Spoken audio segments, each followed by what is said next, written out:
Welcome to Everyday Happiness, where we create lasting happiness in 2 minutes a day through my signature method of intentional margins, creating harmony between your to-dos and your priorities, happiness science, and musings about life.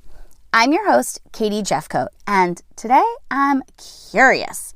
Do you have a dream practice? I know, this sounds super woo-woo, so let me explain.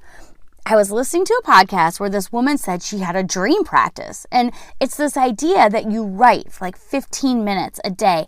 She says to do it first thing in her day. That's what she does. And she captures like what she dreams of for the future and what she wants to manifest. It's like a spiritual practice. Well, first thing in the morning doesn't work for me. It's not when I'm my most woo-woo, and it might work for you. So you can pick the time of day that works best for you. And like my friend Jenna always says, there's a million ways to do anything. So just pick what works for you. But I guess it's this idea that we want to manifest what we want, right? And if we go through the days without knowing where we're going, how will we know if we get there? I think some people do this in like meditation, and it's called like future visioning. The idea is certainly not new, but I hadn't heard it called a dream practice before, and that seems super fun to me. When we have a vision of our future, one that lights our hair on fire, I think it can bring us more happiness. Now, some scientists and researchers will say that we only truly have happiness by what we experience in the present.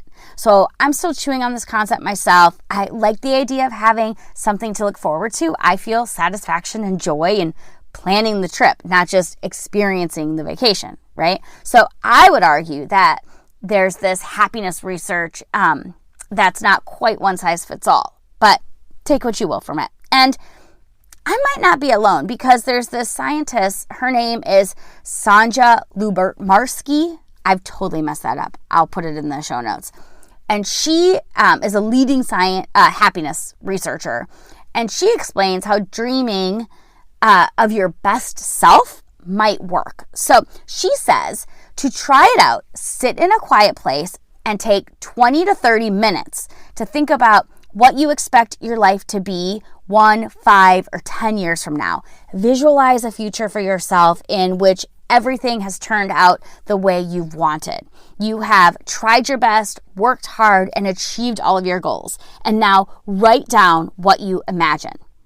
So that's what she says to do. And the science says these types of techniques can boost your emotions and boost your optimism, which I think is very cool. So do you have a vision that excites you? What lights your hair on fire?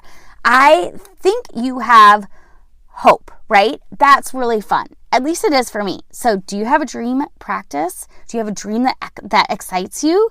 Let's spread it into the universe. Tag me on social at Everyday Happiness with Katie.